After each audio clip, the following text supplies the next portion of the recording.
Coming up for the Unscripted Ohio podcast for Friday, October the 19th, Nick Bosa out for the Buckeyes. I'll discuss what this means for Ohio State's national title hopes and what I think of his decision to shut it down. The Purdue Boilermakers offensive juggernaut continues rolling right down the tracks. Is this a steaming locomotive, or can the Ohio State defense derail the Boilermakers? And college basketball may or may not have been delivered a big blow by the NBA. I'll discuss how one and done may be changing and what that means for the landscape. All coming up on the Unscripted Ohio podcast. You are now listening to the Unscripted Ohio podcast, brought to you by Buckeye Grove. For all the latest Buckeyes news, analysis, reaction, and the best Ohio State community on the entire internet, head over to BuckeyeGrove.com or follow us on Twitter at Ohio State Rivals. Without any further delay, it's time to get unscripted, broadcasting from Podcast Central, a place that is not his mother's basement. Hey, Mom! We get some meatloaf! We promise. Here's your host, Kyle Lamb. Hey, Mom! The meatloaf! Good Friday, everybody. Welcome back to the Unscripted Ohio podcast, presented by BuckeyeGrove.com. That makes me your host, Kyle Lamb, if memory serves me correctly. Glad to be with you here on this Friday. Hope everybody is enjoying their start to the weekend. Boy, it wasn't a good news week for Ohio State. Defensive end Nick Bosa announcing, along with his father, that he will not be returning to the Buckeyes here this season. Instead, he will be dropping out of the Ohio State University and moving out to San Diego to rehab and continue training in preparation for the 2019 NFL Draft. It was a big blow to Ohio State fans in that I think most people were optimistic that he would return and that he would be ready to go for those big showdowns in November with Michigan State, and especially the game with Michigan. Now, this option was always on the table, and I've got a few thoughts on it because I don't exactly agree with some of the comments that were made in the Sports Illustrated article by Nick's father, John. And let me start by saying I completely and totally respect the Bosa's decision on this. I understand, and I get where Nick is coming from. I don't like it when people say this is the right decision. I know I've said this before. I don't necessarily believe it's a matter of right or wrong, per se, because it really is a subjective thing. It depends what the player or the athlete or student, it really depends what they're trying to get out of the decision as to whether or not it is a good decision or a bad decision. And even then, that doesn't make it good or bad. But I do think people have the right to criticize it. They have the right to question it. I'm not doing that, mind you. I'm just saying I don't have a problem with people having an opinion. Just be humble about it and just understand it's not your decision. You don't have all the information. So if you're going to be critical of it, just do it in a respectful way and understand it's not your life. It's not your choice to make. That being said, and by the way, do not, people that are messaging Nick Bosa on Twitter and messaging his dad, or, just stop with that stuff. That stuff needs to go. Even if you're going to be critical about it, don't take it out on his timeline, his social media. There's just no reason to go there. Just respect the decision. Like I said, it's not our decision to make. It is Nick Bosa and his decision alone. Of course, he made it in consultation from his family. But I do have one little nitpick that I'm going to opine, okay? His father, John, has explained the rationale for this decision being that the timeline was always 12 weeks and that there was just no way Nick was going to be ready in time for the college football playoff, theoretically, if Ohio State were to get there. Because he's an elite pass rusher, there was just no way that he would be 100% and full go by the time those games rolled around. Now, look, this is my opinion, and I'm not I'm not coming out and calling the Bosa's a liar, so please don't. I hope that's not what you take away from this. But I will say, in my estimation, I think the 12-week timeline was more of a worst-case scenario and more of one of those things where the specialist says, a lot of times this operation takes 12 weeks. Of course, this operation being, basically it was a situation where they had to surgically repair, a torn muscle, where the groin connects with the abdomen muscle. And so in some cases, this is a 3-month process, and I'm not saying that it couldn't have taken there, but from everything I understand, Nick was ahead of schedule in the rehab process. And when Urban Meyer intimated the 4 to 6 week timetable, kind of hinted at that, and everybody, I think John himself may have said 4 to 6 weeks, and they would be evaluated at the start of November. I think that there was a belief behind the scenes that he could be back in early November, and that might be the case. And to my, understanding, and I might be off on this, so I'm not going to, put my feet in the sand and bury and entrench myself in one position here, but I don't believe that ever changed, which is what makes this decision, the timing, a little bit perplexing, because my understanding is that they were not behind schedule, and that if anything, they were a little bit ahead of schedule. So I don't think that the 12-week timetable was something necessarily that was a sure thing. I think it could have been much sooner, and I think that they were kind of hoping and thinking behind the scenes, especially the coaching staff, that they might get him back early in November for a couple of those games, the Michigan State, Maryland, Michigan games possibly. So it's just a minor thing, but my take on it is this. If it truly was, maybe 12 weeks all along, why not play it out for a couple more weeks and see how things go and see if there is an opportunity to be back? I think this is kind of early to make that call. And I'm not criticizing that they're doing it now, but that just tells me, and there's nothing wrong with this, by the way. I'm not being critical of this, but this tells me that John Bosa really, I think, and his family and Nick, I think they were just at a case where this was just, in their minds, the safe decision to make, and they did not want to risk going back out there on the field in 2018 in any way, shape, or form. I think this, as soon as the injury happened, I think that this is where, John Bosa specifically, I think he felt that this was the right decision for Nick, and I think Nick went along with it being his call ultimately. I don't even necessarily imagine this was a case where they considered the threat of re-aggravating the injury itself as much as when an injury like that happens, you become hypersensitive and hyper-aware that this kind of injury could happen and could impact your draft status going forward. So, to me, I think this was just a case where they decided after that injury there was a good chance that they were going to hang it up. And I think as the rehab progressed, they just decided that was going to be the end result. They were going to shut it down. And there's nothing wrong with that, and I get it. I think that John, to some extent, is trying to protect Nick from this decision, and this is his way of doing that, and I understand it completely. By throwing out that 12-week timetable, I think it just goes to show, we didn't really have an option. It was never likely that he was going to be back. And then it kind of takes that criticism and the blowback off the table a little bit.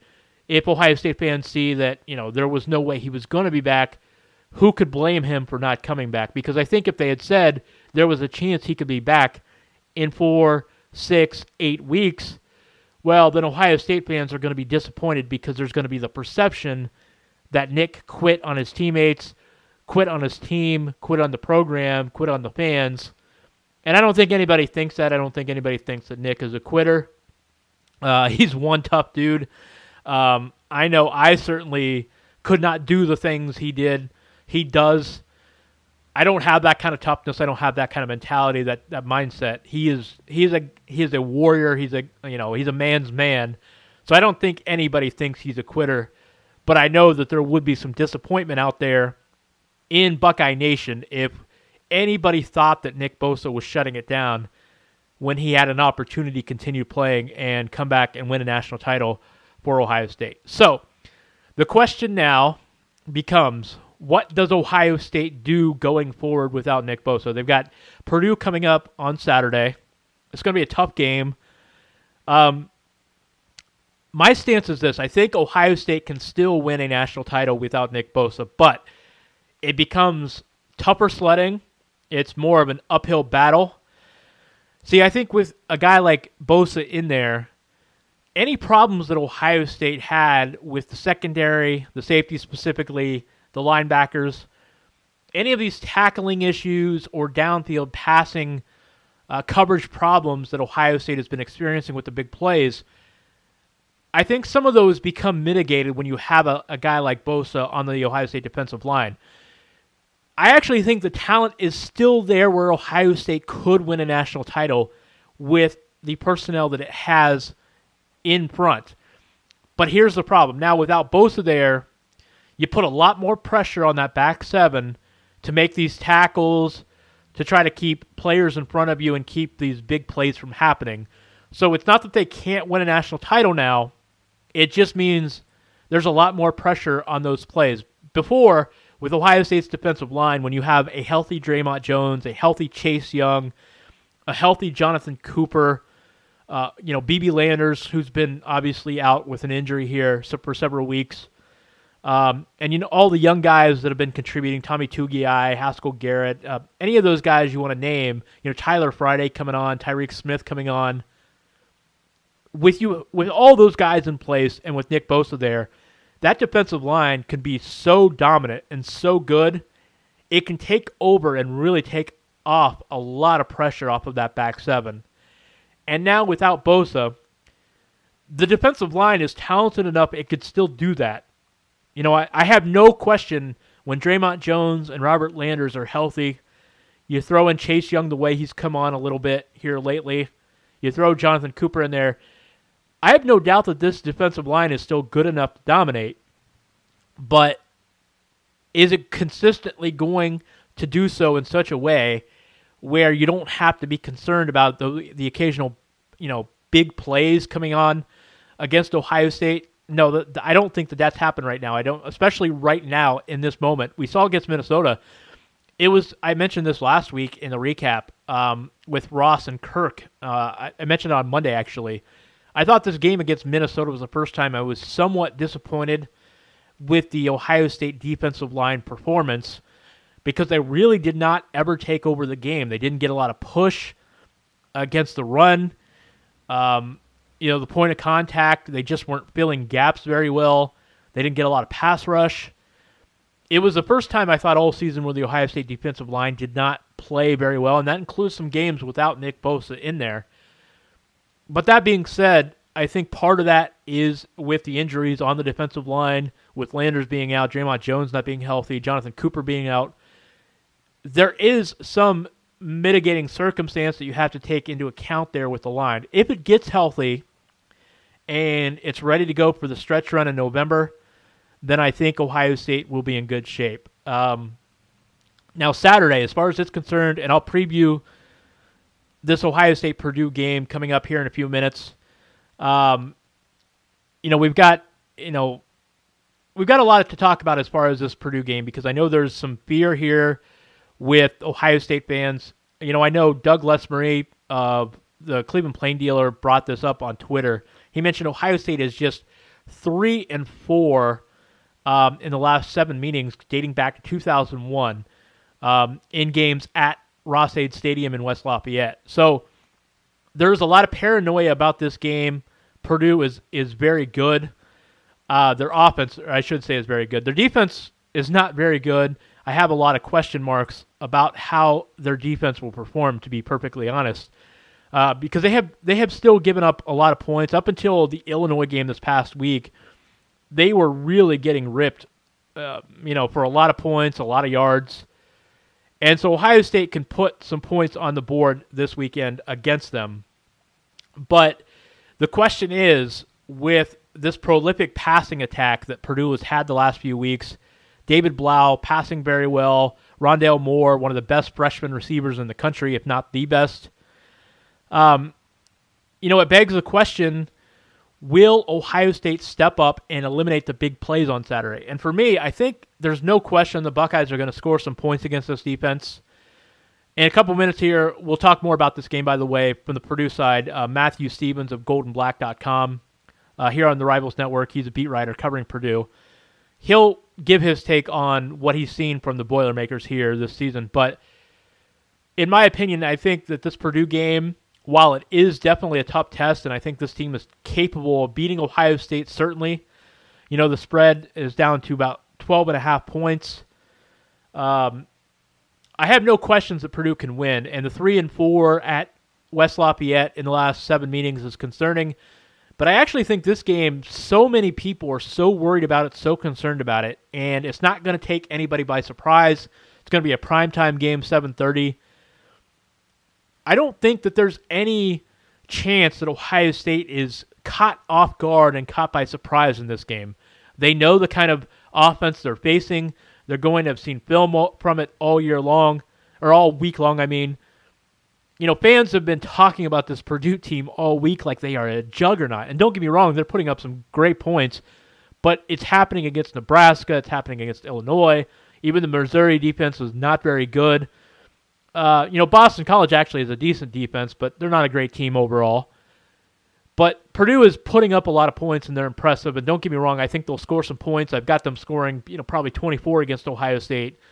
So I don't think Ohio State's going to keep them out of the end zone by any stretch of the imagination. But Kirk Barton made a great point on Monday. Usually Ross-Ade Stadium is a very dreary, sleepy place. There's not usually a big crowd. It's usually a early afternoon game when Ohio State is playing out there. And there's just not a lot of excitement there in the stadium. This week it might actually be a jazzed up place, and there probably is going to be a lot of excitement. So I don't think Ohio State's going to get caught off guard. I think the Buckeyes will go in there and play a pretty sharp offensive game. We need to see how the running game is going to do. Look, I'm not discounting the chance that Purdue pulls off the upset. History is on its side as far as Purdue playing Ohio State tough. I just think these circumstances are different. And there is concern about the passing game, and there should be. And I'm not saying Purdue won't put some points up. I just think that they are not the juggernaut necessarily that people are making them out to be. And if David Blau has to throw 50 times to win this game, I don't think he will.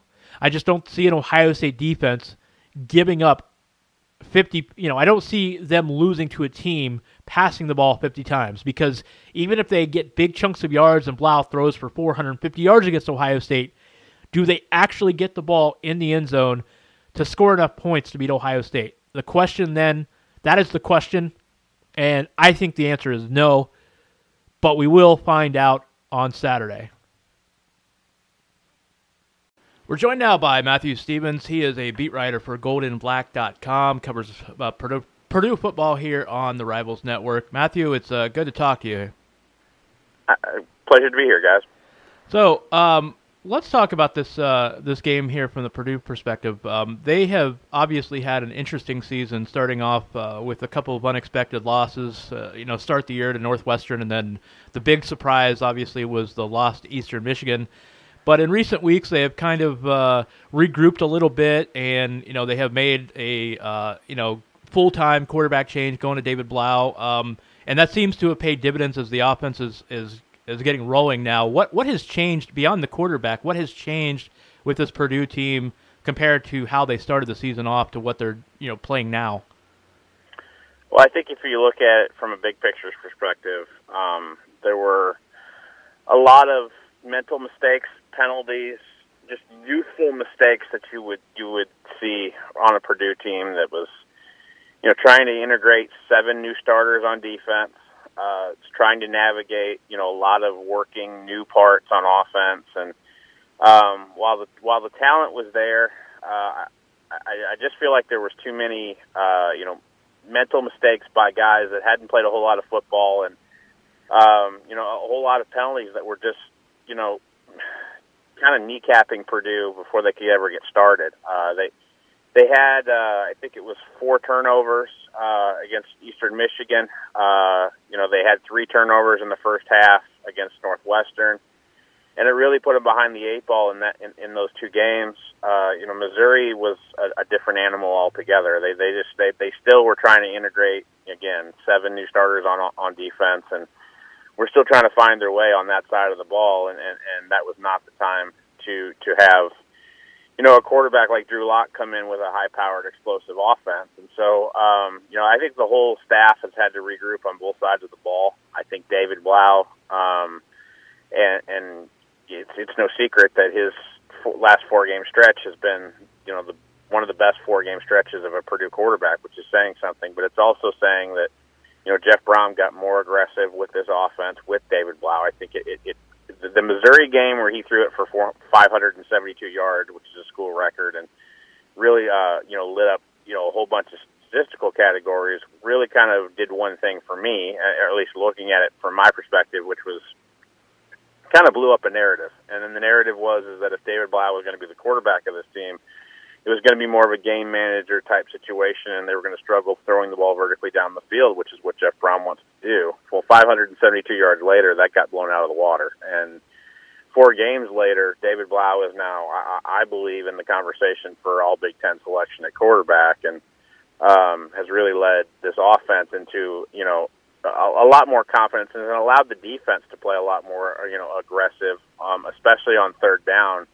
And they can risk, having big plays put up on them because they know the offense is going to be pretty consistent and be able to put up 35, 40 points a game. So, at least against who they've played the last three opponents, I think both the offense and the defense have come with a more aggressive mentality, and that's kudos to the coaching staff and these young players at adapting to what they're being coached to do. What was the mindset coming into the year? Because obviously, Sindelar was given the first crack, and they kind of rotated quarterbacks early.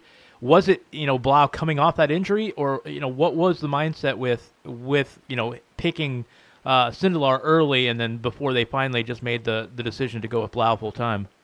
They went with arm talent. Now I think Eli and is going to be a solid quarterback. He's a solid backup. He's about as solid backup option as I think a FBS program and a Power 5 program could ask for.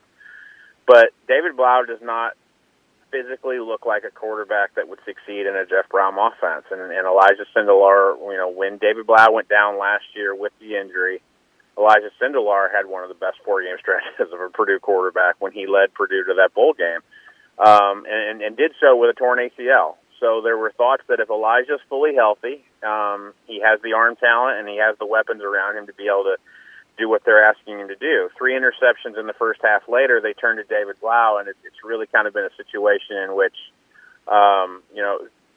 Jeff Brom has kind of said, I didn't coach David correctly. I kind of was more conservative than I usually am, and needed his favorite phrase is turn it loose. Well, he needed to absolutely do that with David Blau, and he hadn't done that until the Missouri game. And once he did it in the Missouri game, the team really rallies around David. And the leadership qualities that David has, behind center cannot be understated. And so the idea was, let's go with the more talented, maybe physically gifted guy. And it's turned out that I think not only has David Blau, proved us all wrong that we were underestimating his physical talent, but we were also probably underestimating the intangible elements of having him behind center.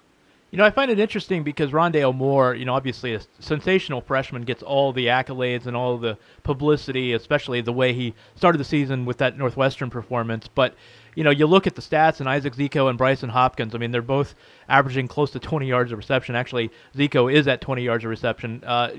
Speak to, the talent there in that receiving core and the big playability of this offense.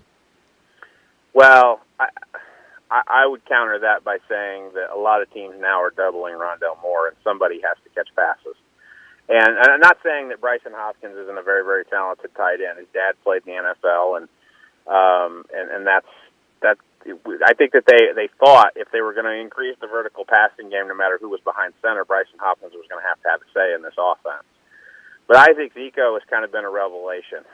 Here's a guy that continued to have consistency problems, since he got over at Purdue from junior college, and has really had the light bulb kind of turn on. But I believe that when you set the Purdue all-purpose yards record in one half against Northwestern in your first college half of football, like Rondell Moore did, defenses have had to adjust to a pretty spectacular freshman. And what has happened is that if they aren't bracketing him with a linebacker and a safety, they're straight just doubling him and leaving somebody at least with one-on-one coverage.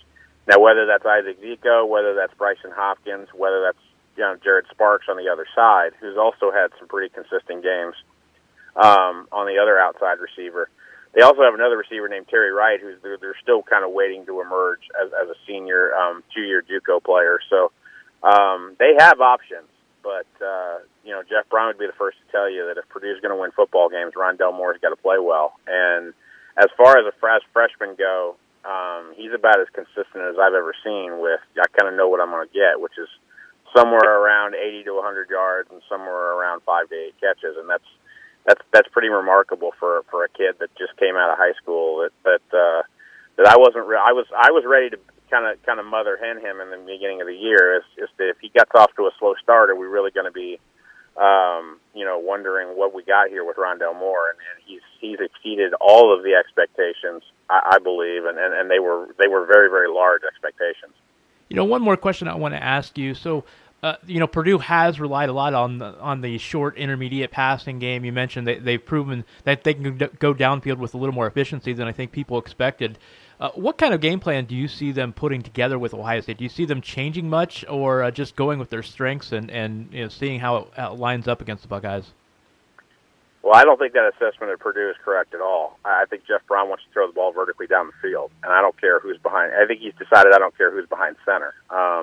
I think in the first two games, again, they just had the wrong game plan with David Blau. In the first two games, which would have been a combination of 4 quarters for David Blau, he threw the ball over 15 yards in the air twice. Well, against Missouri, he did it 25 times, and they've done it repeatedly going forward. And so, you've seen, balls 20, 25, 30 yards in the air getting completed by David Blau right now. I fully expect that if Purdue wants to stay in this ball game, and if Purdue thinks they have a shot to actually, pull off this upset, they're going to have to challenge Ohio State secondary vertically down the field. And if Ohio State secondary plays the way that they have over this, first 7-game stretch, which is basically to challenge teams to throw it over the top of them, then that's exactly what Purdue wants to do anyway, and that's their, operation, anyway. So they'll happily accept that game plan from Ohio State and throw the ball over the top to, Isaac Zico and Jared Sparks and Bryson Hopkins, and then they'll mix in, over the middle with Rondell Moore and allow him to kind of do the catch and run after the catch type of deal. But they are more than happy to throw the ball vertically deep down the field with David Blau. And I feel like that's going to be the game plan from the first quarter on. You mentioned the defense, replacing so many starters, and they've obviously had a lot of hiccups this year, but they did at least seemingly show a lot of improvement against Illinois. Do you think that was a breakthrough for them, or was that just maybe a one-off thing, and are you skeptical of the defense being able to replicate that performance? Well, they're not going to be able to replicate that performance against Ohio State, more or less because I'm still skeptical as to what a pass-first team is going to be able to do against Purdue. They haven't faced a kind of offense like that since they allowed Missouri to kind of walk the ball up and down the field in the pass game. Now, I think Purdue is a little bit different in the sense that I think defensive coordinator Nick Holt has figured out that he's got to get more aggressive with his guys. He's come up with more exotic and, quite honestly, more aggressive blitz schemes that are forcing him to take chances. And so he may give up big plays over the top, but he's also going to try to create some negative plays as well with guys like Cornell Jones. Marcus Bailey is somebody that Jeff Brom has called the best player on the roster. I don't disagree with him in that assessment.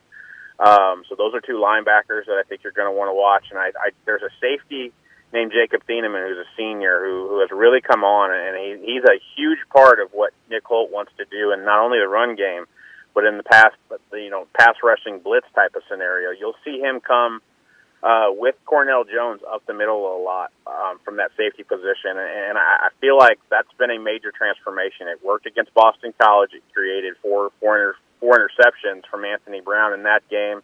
It worked against Nebraska with kind of just, flustering Adrian Martinez for a couple of sacks and just kind of keep getting Nebraska off schedule with their pace offense. And that's the plan that's going to have to happen with Dwayne Haskins. And I really think that, if they figure if they can get a couple of sacks, if they can get him to start questioning where to throw the football and how long he's going to have to throw the football, they've had to diagram some stuff because their defensive ends are just either redshirt freshmen or first-time players at this level. And so they've had to really kind of rejigger what they do from a pass rush standpoint. But you could see the linebackers, and I think Jacob Thieneman having a real impact if Purdue is going to try to get stops. Last question I want to ask you, Matthew. What's the mindset of the fan base there coming into this game? After a rocky start, things have gotten turned around a little bit. So, what are the expectations for this game and the excitement level going in? Well, the excitement level is high. The expectations are still what I would call Purdue low, which is you have a nationally televised game. You have the number 2 ranked team in the country that's coming in. I think it's the highest ranked team that's come in since 1999. Since 2004, 2003 was a Penn State game that Drew Brees almost beat Penn State. Coming in here, they haven't beaten a team like this since 1999 when they beat Michigan State.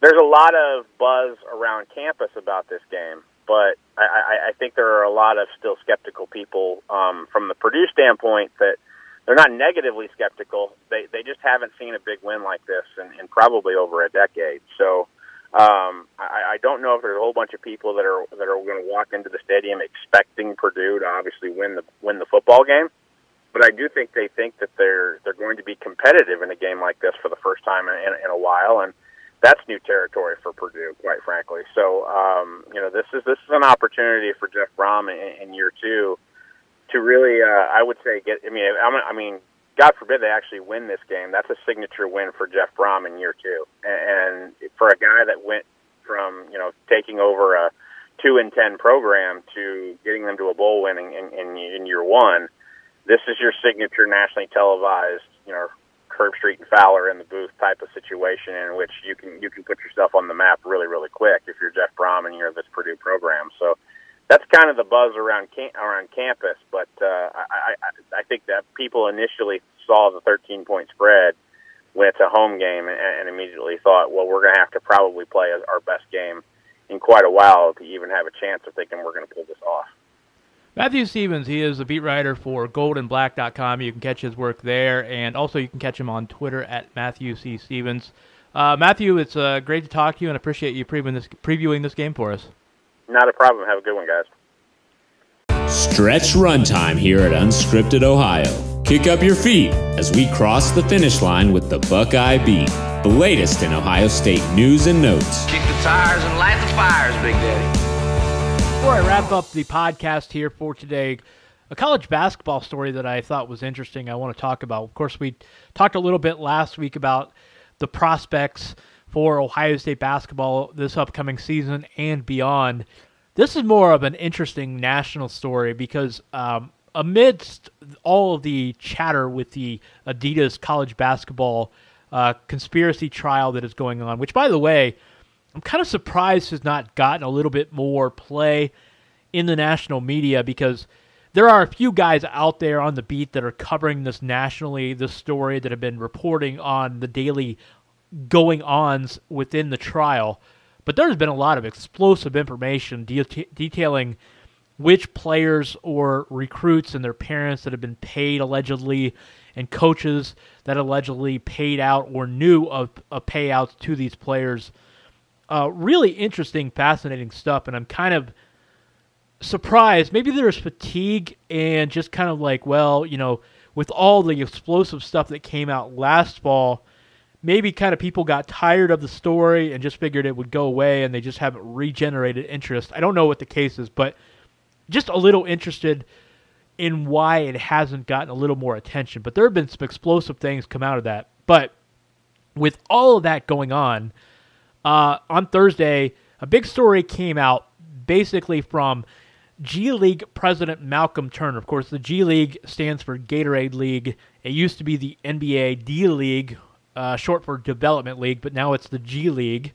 Like I said, has to do with Gatorade being the title sponsor. So Malcolm Turner has come out and said that the G League is offering in 2019 what they are calling select contracts, which basically will be one-year deals worth $125,000 apiece for certain or select high school basketball players that would be of college age entering college basketball. So what this means is basically if you're a top 25, top 50 type of prospect and you are not committed to a college late in your senior year, they're going to basically come after you, and they're going to say, hey, here's a $125,000 contract if you want to skip college basketball and come play for us, and then after 1 year, you'll be eligible for the NBA draft. Okay, so a couple thoughts here. My first thought is that I think this is a good option for certain players. I do not think it's going to wind up being a big flood of players going this route. This option has already sort of been on the table to begin with. You could go the route of going overseas and making a couple $1 million. We saw Brandon Jennings do it, but there was not a flood of players. We thought when Jennings made that move and went over to Europe, we thought that there might be several people following in his footsteps. It turns out there's only been a couple. And so that option has always been there to go overseas and play for a year or two and then come back and declare yourself eligible for the NBA draft. But I don't think that this is going to catch on either, even though some might say, well, six-figure salary will be appealing to an 18-year-old rather than going to college for a year. There are a lot of scouts out there, a lot of agents out there saying they would still recommend to a top 25 prospect, go play college basketball for a year. That's going to get you more exposure. Scouts will think more highly of you if you do that. Now, I do think there's something to be said for going to play basketball for a living. You're going to get proper development every day. You don't have to have the distractions of going to class and having team meetings, or academic type of meetings, I should say, not necessarily team meetings. You're going to have team meetings in the G League as well, but you're not going to have all these distractions that the college life would give you. You can just go play basketball and work on your game for a living. And as much as I love college basketball, there is an appeal to doing that. But I actually don't think, because of the prestige and the hype involved with going to college basketball and playing for a national title and possibly getting a Final Four, I don't think it's really going to start this trend of a lot of people going to play in the G League. I just don't think that that's going to happen. I think it's a great possibility. Where I do have a problem, regardless of whether or not this impacts the college game going forward, I saw in this story by Jonathan Giboney, of course, he is he's the creator of Draft Express and ran that site for a long time before he joined ESPN. And I respect his work. He's a great scout. But in this article, he quotes Condoleezza Rice, who you may be wondering why she's involved here. Of course, she was on the College Football Playoff Committee. She's also on the committee that was formed to explore the corruption in college basketball.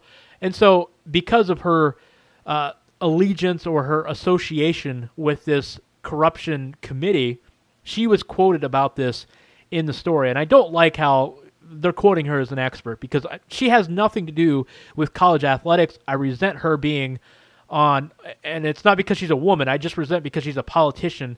I resent that she was on the selection committee for college football, and I resent that she was in the college basketball corruption committee. She has no ties to this. I don't think she should be used as an expert when they're trying to decide what is best for college athletics. But nonetheless, my venting aside on that issue, She basically says, quote, elite high school players with NBA prospects and no interest in a college degree should not be forced to attend college, often for less than a year, unquote.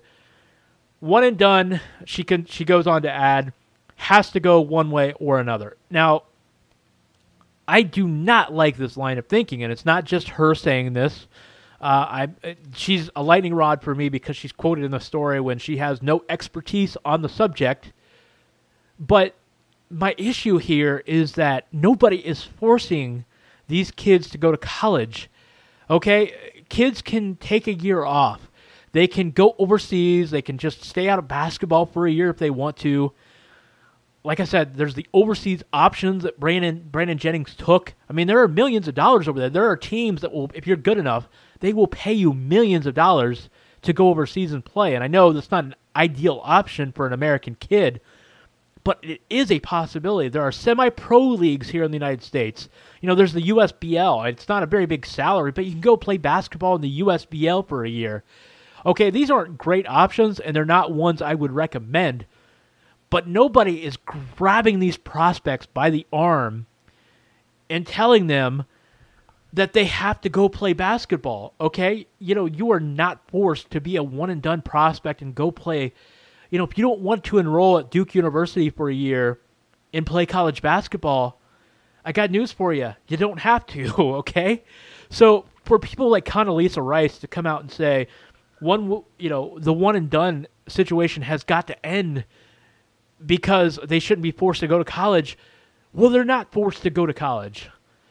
That line of thinking really irritates me, and I guess it really gets on my nerves more when it's coming from somebody that does not have real expertise on the system, okay? She's a politician, and I'd be upset if any politician, it doesn't matter if you're a Republican or Democrat, man or woman, you're a politician with no direct ties. I mean, yeah, she went to Stanford. She's a very intelligent woman. I'm not trying to say she's not. But we need people who have experience in this field, who understand the system. They're the ones that should be making these decisions, and they're the ones that should be on the pulpit. You know, they're the ones that should be speaking about the problems in college athletics. But anyhow, as far as the situation itself, aside from the fact that I think that misses the mark and whether the one-and-done rule needs to go or not, I'm fine with the one-and-done rule going away if that's what people decide. Selfishly, I want college basketball to survive. I'd like to see the best players continue to play for a year or two. That's just me selfishly wishing that for college basketball, but I have no issues. If the league itself wants to provide an opportunity, or the G League wants to provide an opportunity for players to go play right out of high school, hey, more power to them. I don't think that this is going to catch on, though. Selfishly, even though I don't want it to catch on, I actually don't think this is going to change much. I think you'll see an occasional prospect that's just not cut out for school, and there's nothing wrong with that. You know, college, the traditional college experience was not my cup of tea either. I went to a broadcasting school.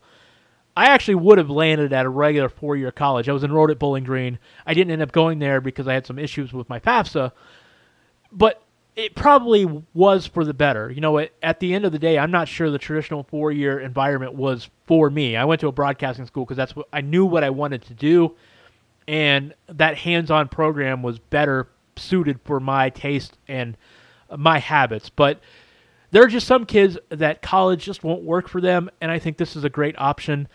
More power to them. If you want to go play basketball for $125,000, then go right at it. I would say that I would be intrigued by that, although I would probably like the allure of college basketball a little too much to pass that up myself. But hey, whatever somebody wants to do, I say go for it. So it'll be interesting to see how this plays out, but the sum of the story is this. The G League will be offering select prospects the opportunity to go play basketball in the G League for a $125,000 contract and then be drafted the following season in the NBA draft. So we will see how that goes. Will definitely be interesting. Anyway, that is going to wrap it up for the podcast today. So catch me on Twitter at KYLam8. On Twitter, on Thursday, I floated the possibility of some future expansion for the Unscripted Ohio podcast. we are entertaining the idea of maybe in the future going out to 3, 4, possibly 5 episodes. Hopefully I will have some more information on that later. Next week, I will be doing some cross-promotions with Johnny Lunsford and Corey Thompson. They are hosts of the Scarlet and Great podcast, which you can catch on iTunes or Podomatic. They will be coming next week. Like I said, we will have a crossover roundtable show, kind of assess where Ohio State is 2/3 of the way into the season. So that should be a lot of fun. Stay tuned for more details on Twitter. Like I said, catch me on KYLam8 on Twitter. I'll have some more details about that next week. On Monday, Kirk and Ross will be along, and of course we will have our usual recap show where we discuss what happened in the Ohio State-Purdue game over the weekend. Catch the podcast every Monday and Friday on Buckeye Grove. You can catch us on SoundCloud, iTunes, or Google Play, as well as Stitcher. Please rate and review us as well, and hopefully more people will discover the podcast. I do appreciate everybody listening. Like I said, we'll be back at you on Monday. Kirk, Ross, and I will break down Ohio State, Purdue, and what happened in that game. So hope everybody has a great weekend. Enjoy the game, everybody. We'll be back at you on Monday. Go Bucks. You can get new episodes of Unscripted Ohio on Mondays and Fridays exclusively at BuckeyeGrove.com or anytime on SoundCloud, iTunes, Google Play, or Stitcher. Be sure to subscribe to stay up to date on all things Ohio State.